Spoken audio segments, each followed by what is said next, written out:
ಹಿಂಡಲಗ ಜೈಲಿಗೆ ನಟ ದರ್ಶನ್ರನ್ನ ಶಿಫ್ಟ್ ಮಾಡೋದು ಬಹುತೇಕ ಫಿಕ್ಸ್ ಅಂತಾನೆ ಹೇಳಲಾಗ್ತಾ ಇದೆ. ದರ್ಶನ್ ಗ್ಯಾಂಗ್ ಬಹುತೇಕ ಬೆಳಗಾವಿಯ ಹಿಂಡಲಗ ಜೈಲಿಗೆ ಶಿಫ್ಟ್ ಆಗುವಂತಹ ಸಾಧ್ಯತೆ ಇದೆ. ಕೋಕಾ ಕಾಯ್ದೆಯಡಿ ಇರುವವರನ್ನ ಶಿಫ್ಟ್ ಮಾಡೋಕೆ ಜೈಲಾಧಿಕಾರಿಗಳಿಗೆ ಪತ್ರವನ್ನ ಬರೆದಿದ್ರು ಬೆಂಗಳೂರು ಪೊಲೀಸರು. ರೇಣುಕಾಸ್ವಾಮಿ ಕೊಲೆ ಪ್ರಕರಣದ ಆರೋಪಿಗಳನ್ನ ಶಿಫ್ಟ್ ಮಾಡುವಂತಹ ಸಾಧ್ಯತೆ ಇದೆ. ಕೋರ್ಟ್ ಅನುಮತಿ ಬೇಕಾ ಅಥವಾ ಜಿಲ್ಲಾಡಳಿತ ನಿರ್ಧರಿಸಬಹುದಾ? ಕಾನೂನು ವಿಚಾರವಾಗಿ ಕಾನೂನಾತ್ಮಕ ಅಂಶಗಳ ವಿಚಾರವಾಗಿ ಸದ್ಯ ಜೈಲಧಿಕಾರಿಗಳು ಚರ್ಚೆಯನ್ನ ಮಾಡ್ತಿದ್ದಾರೆ ಎನ್ನುವಂತಹ ಮಾಹಿತಿ. ಜೈಲು ಆಡಳಿತವೇ ನಿರ್ಧರಿಸುವುದಾದ್ರೆ ಇವತ್ತೇ ಡಿ ಗ್ಯಾಂಗ್ ಬೆಳಗಾವಿಯ ಹಿಂಡಲಗ ಜೈಲಿಗೆ ಶಿಫ್ಟ್ ಆಗುವಂತಹ ಸಾಧ್ಯತೆ ಇದೆ.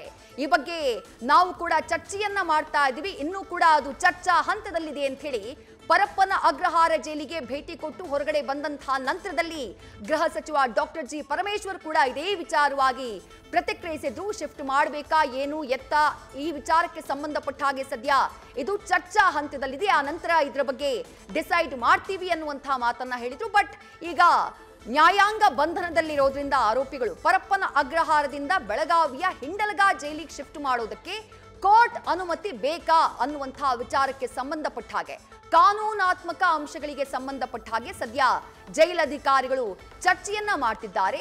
ಜೈಲು ಆಡಳಿತವೇ ನಿರ್ಧರಿಸುವುದಾದ್ರೆ ಬಹುತೇಕ ಇವತ್ತೇ ಡಿ ಗ್ಯಾಂಗ್ ಬೆಳಗಾವಿಯ ಹಿಂಡಲಗ ಜೈಲಿಗೆ ಶಿಫ್ಟ್ ಆಗುವಂತಹ ಸಾಧ್ಯತೆ ಇದೆ. ಕೋರ್ಟ್ ಅನುಮತಿ ಬೇಕಾ ಅಥವಾ ಜಿಲ್ಲಾಡಳಿತ ನಿರ್ಧರಿಸಬಹುದಾ ಅನ್ನುವಂತಹ ವಿಚಾರಕ್ಕೆ ಸಂಬಂಧಪಟ್ಟ ಹಾಗೆ ಸದ್ಯ ಕಾನೂನಾತ್ಮಕ ಅಂಶಗಳನ್ನ ಚರ್ಚೆ ಮಾಡಲಾಗ್ತಾ ಇದೆ.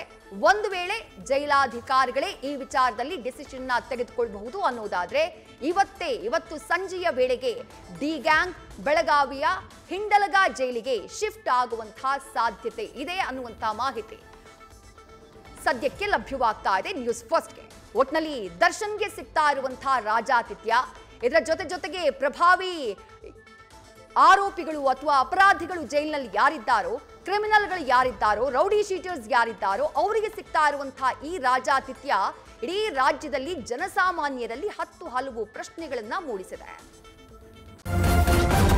ನ್ಯೂಸ್ ಫಸ್ಟ್ ನಿರ್ಭೀತಿಯಿಂದ ನಿಮ್ಮ ಪರವಾಗಿ.